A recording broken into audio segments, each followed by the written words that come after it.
A lot of your focus of the old Bible believers is to do with, like, you know, when we see you earlier, it's about shouting homophobic stuff. First of all, that's just a part of what we preach. Okay. We go to Mardi Gras and preach against drunks. We preach against Mormons, Catholics. No matter who, we go out there and preach. Super Bowl, we're preaching at them. So it's not Super Bowl. homosexual. It's amazing. So I'm not homophobic. In fact, society is normophobic. Society is God-phobic. Society is natural-phobic. They've lost their like contact with sticking a God. penis in a rear end of a man. It's not that bad. Yes. That's perverted. It's an exit only. It's not an entrance. So you mean we can't even do it to girls? You don't stick a pizza up your nose, do you? Yes. You don't over examine in your ear, do you?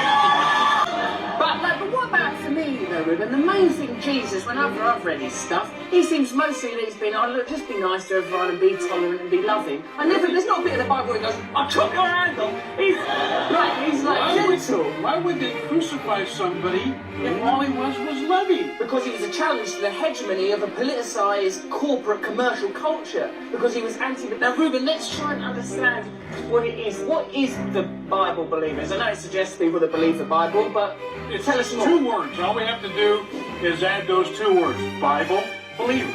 We believe the Bible. We don't push a denomination. We don't push a church.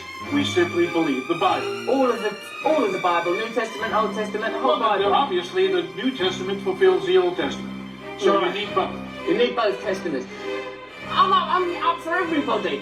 Are you? Oh, you forgot. Yeah, definitely him, because he is encompassing all. Why did God destroy Sodom and Gomorrah if you can be forgotten?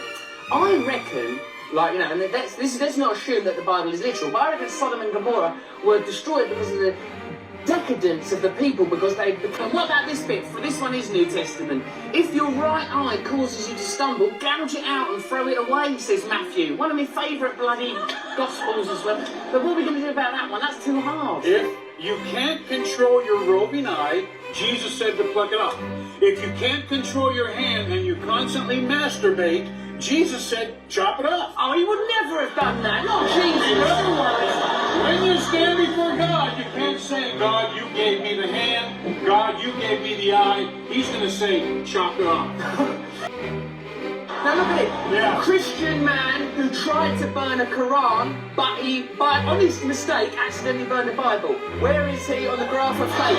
He needs to get his eyes fixed. I don't know if that's hate. His motive is very good. Good motive? Good motive. You're down here by not hate. He's getting good motive. Telling somebody that they shouldn't be committing fornication or sodomy is an act of love. You're telling them the truth. You don't hate them because they tell you the truth. Oh, I don't think you can say that that's the truth. And also, I'd be ever so annoyed if I couldn't have anal sex. It really cheers me up sometimes. When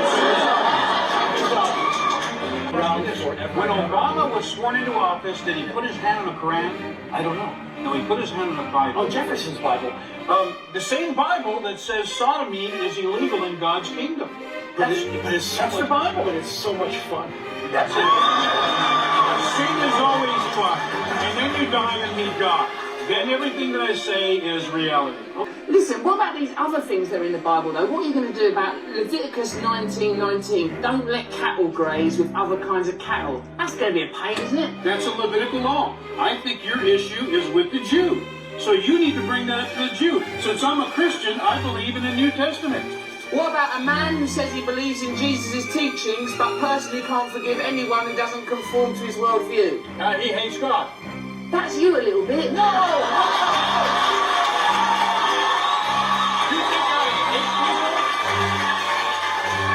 I tell you what. Why don't you put me on a lie detector test and see if I hate homosexuals that I preach at? What do you want to say, love? I just wanted to say that you need to read your Bible because Jesus says that all sins are created equal. Whether you're gay or you lie to your mother, it's That's all not true. equal. It is true. That's not Have you true. read your Bible? Jesus said, Pharisee, publican and sinner. The publican was much different than your regular sinner. That's not true. All sins are equal. That's like saying somebody who steals a candy bar is the same as somebody who murdered their own family or murdered somebody. You know what? Even God says all sins are equal. If you want forgiveness, Right, you're a bit mad as well. Go and sit there. I predict your future is basically a lonely death with your fellow psychotics. We are moving on.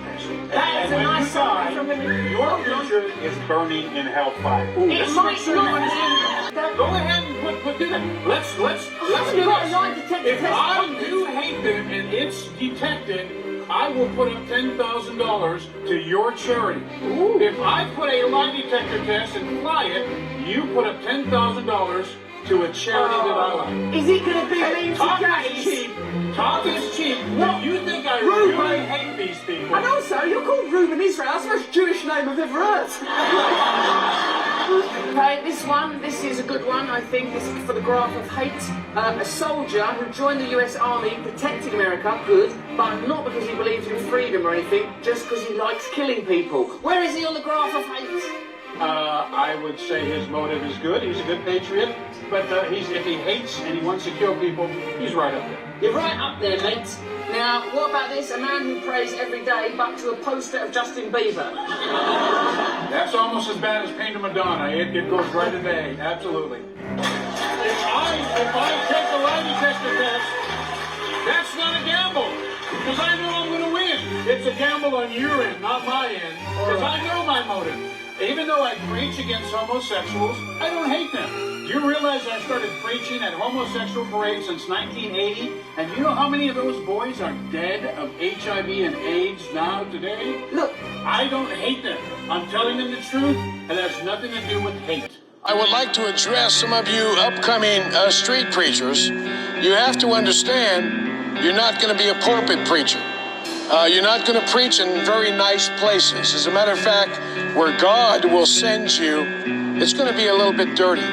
Unfortunately, most ministers see their flock dressed nice, looking nice, smelling nice on Sunday. But we see them from Monday through Saturday at any given place. And so that flock is a mess. And you have to understand, when you preach open air, it's not going to be glamorous. Unfortunately, God's going to send you into the filth, the wickedness.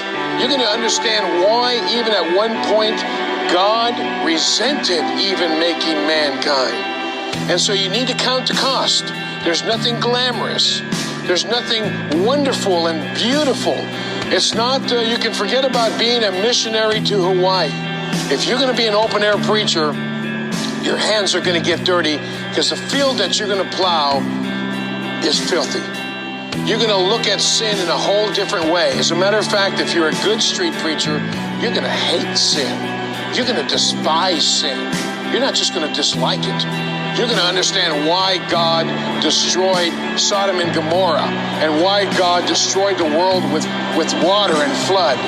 And so if you're a young open-air preacher, this is what you're going to have to look up to. This is going to be the field in which you're going to be plowing in. And you need to rejoice in that. And understand you're going to be hated, despised, and jailed working in a place like this. Because one day, I'm going to die.